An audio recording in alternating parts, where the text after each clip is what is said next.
en peau. Amen.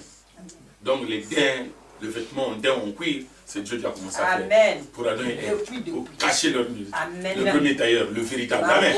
Amen. Et je me rappelle bien quand on faisait la sape, je pense, le vêtement qui était le plus cher, amen, de luxe, c'était le lin. Amen. Amen. Je ne sors pas de la prédication. C'est un exemple que je vous donne. Amen. Prenons Exode 28.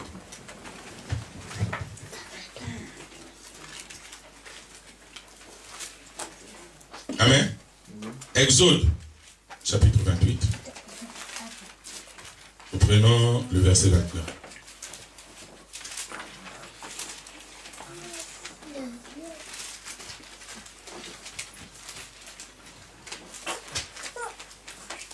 Amen. Amen. Exode, chapitre 28, verset 39. Là. 39.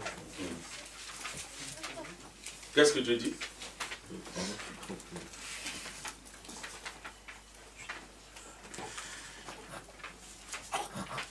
On est dans l'exemple que c'est lui qui a fait toutes choses et qui ordonne toutes choses.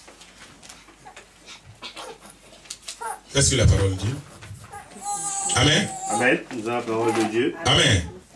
Dans Exode 28, verset 39. Qu'est-ce qu'il dit? Tu feras la tunique de fin lin. Amen. Tu feras une tiare de fin lin. Et tu feras une ceinture brodée. Amen. Amen. Continue, il dit quoi?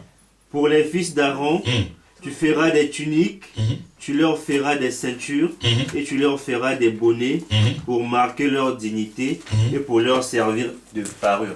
Amen. Continue. Tu en revêtiras Aaron, ton frère, et ses fils avec lui.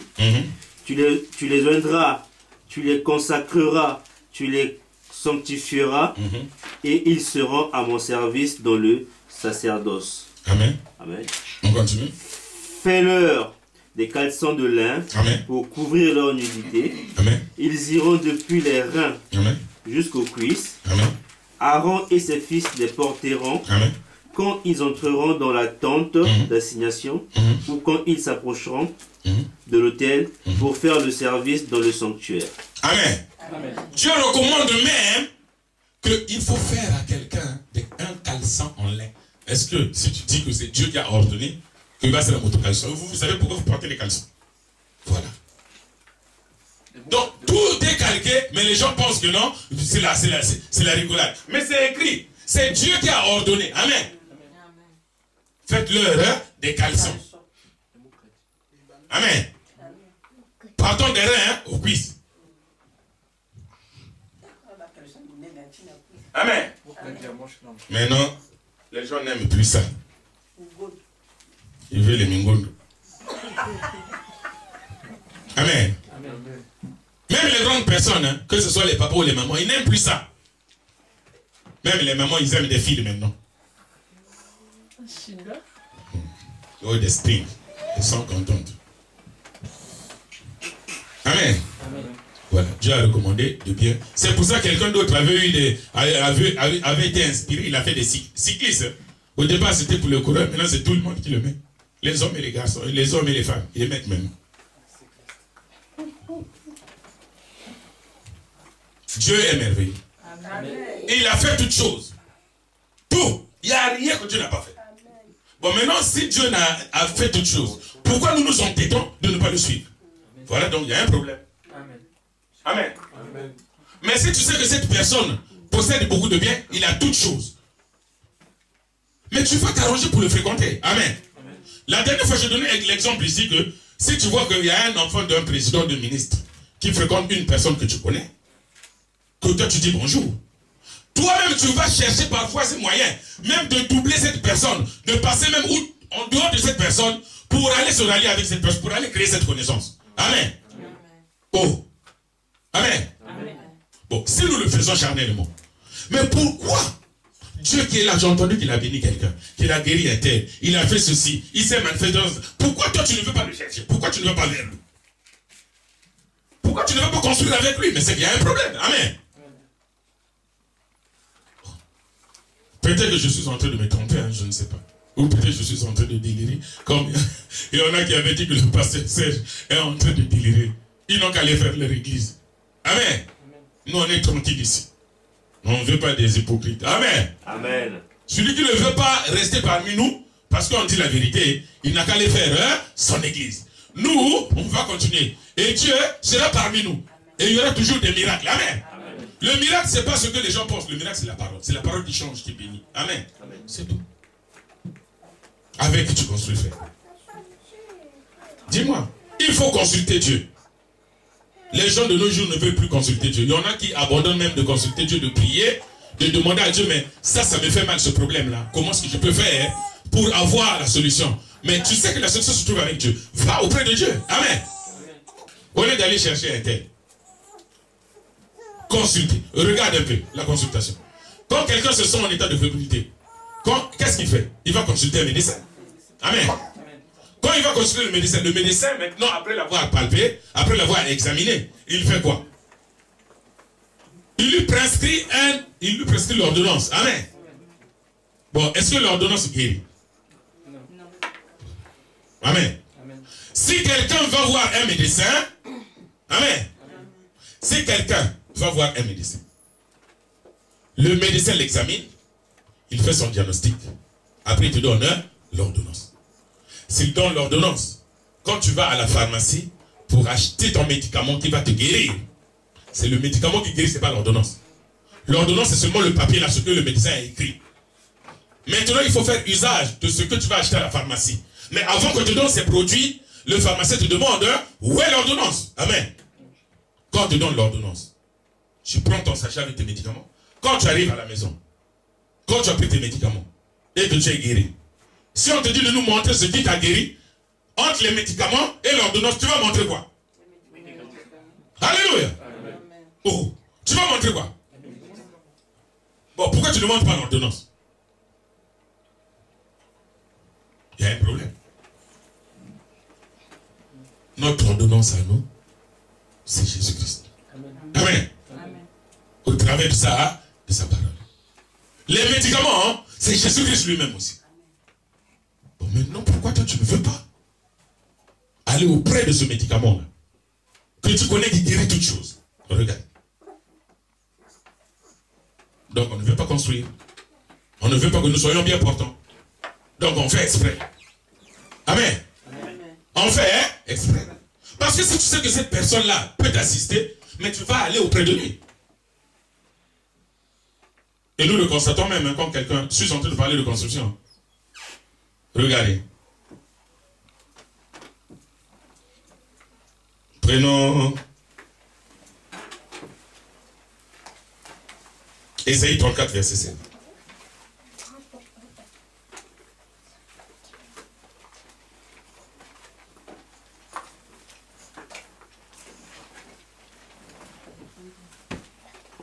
Ésaïe 34, verset 16.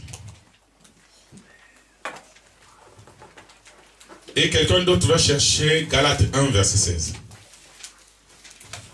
Ésaïe 34, verset 16. Et quelqu'un d'autre cherche Galates, chapitre 1, verset 16.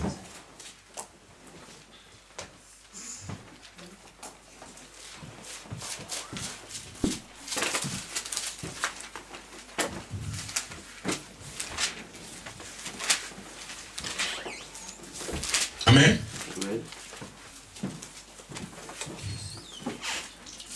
Galates chapitre 1, verset 16. Et nous sommes sur Ésaïe 34, verset 16. On peut lire au nom de Jésus? Oui.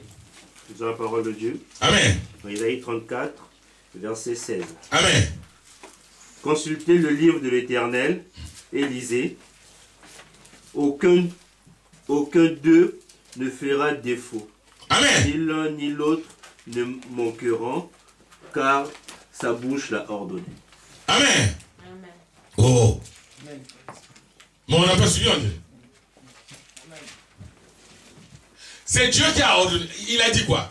Consultez le livre de l'Éternel et lisez. Amen. Aucun d'eux ne fera défaut. Amen. Ni l'un ni l'autre ne manqueront. Amen. Car sa bouche l'a ordonné. Sa bouche l'a ordonné. C'est son esprit qui les rassemblera. C'est son esprit qui le rassemblera. Donc, qui va construire tout ça. Amen. C'est l'esprit de Dieu qui construit en nous ce qui est agréable. Amen. Oh. Mais donc, le vrai constructeur, c'est Dieu. Amen. Il faut aimer la parole. Il a dit consulter le livre. Il faut consulter la Bible. Il faut consulter Dieu au travers des prières, des supplications, la lecture. Moi, je comprends pourquoi ce que mon père disait, il faut beaucoup lire. Amen. Il faut beaucoup lire. C'est pour ça, spirituellement, nous disons aussi aux chrétiens de lire la Bible. Il faut beaucoup lire la Bible. Tu vas découvrir des choses.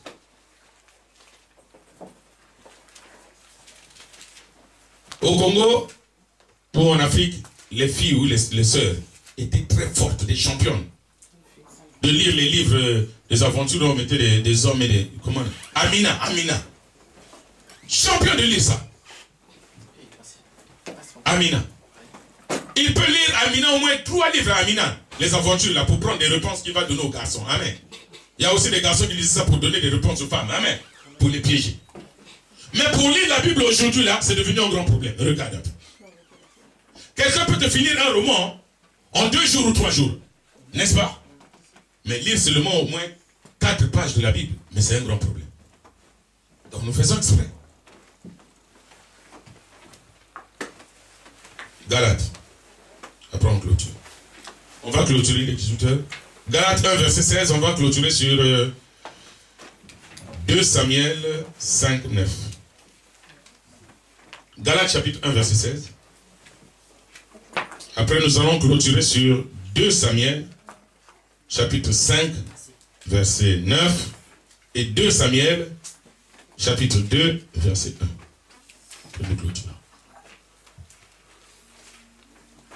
2 Samuel, chapitre 5, verset 9, 2 Samuel, chapitre 2, verset 1. Il s'agit de la construction, il s'agit de construire, il s'agit de consulter Dieu. Il s'agit ici d'un vrai constructeur qui est Jésus-Christ. Le Sauveur. Amen. Amen. Quelqu'un a trouvé, nous allons lire et clôturer s'il vous plaît.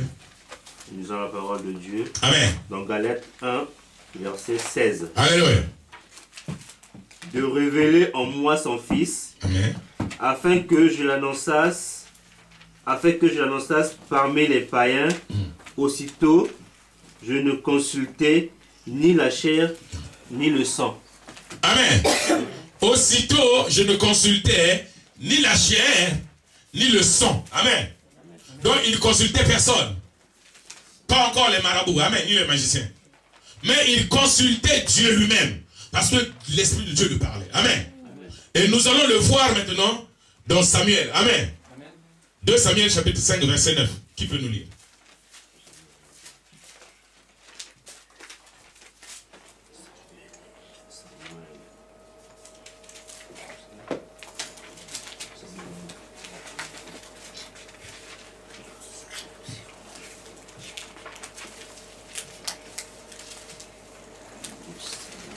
Samuel, chapitre 5, verset 9. Lisons la parole de Dieu. Amen. 2 Samuel, verset 5, chapitre 9. David s'établit dans la forteresse qu'il appela Cité de David. Il fit de tous côtés des constructions, en dehors et en dedans de Milo. Amen. Amen. Il fit des constructions de tout.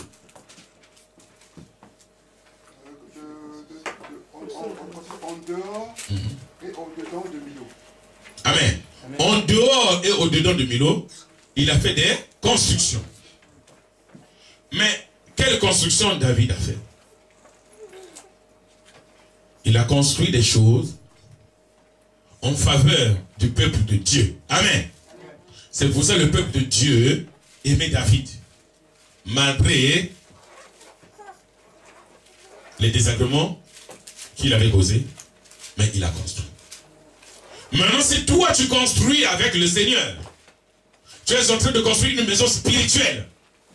Ce n'est pas une maison charnelle. Donc tu auras aussi besoin de temps en temps de consulter ton Dieu, qui est l'architecte qui va te donner des directives à suivre. Amen. Et ta maison sera belle. En ce moment-là, tu seras un vrai enfant de Dieu, un enfant de Dieu qui va marcher dans la lumière et avec la lumière. Parce que là où la parole de Dieu déclare, là où il y a l'enfant de Dieu, il n'y a pas d'obscurité. Amen. Et que tout ce que tu vas faire sera bon pour toi et pour ton environnement. Alléluia. Et David, comme il était animé du Saint-Esprit, et tout ce qu'il faisait était bon et pour le peuple de Dieu et pour Dieu lui-même. Amen. Maintenant, si toi, tu ne le fais pas, tu ne consultes pas Dieu, dis-moi, quelle sera l'œuvre que tu vas construire ou bien qu'est-ce que tu vas faire qui va plaire à Dieu pour que le nom de Dieu soit élevé ou glorifié. Et par quoi les enfants de Dieu, le peuple de Dieu, va dire que non, tu es réellement un enfant de Dieu. Pour que le nom revienne au Seigneur. Finissons avec 2 Samuel 2 verset 1. Qu'est-ce que Dieu dit?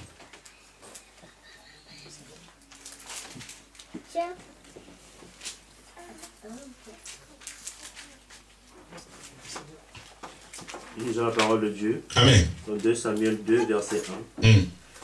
Après cela, David consulta l'Éternel en disant: monterai-je dans une des villes de Juda? L'Éternel lui répondit: monte.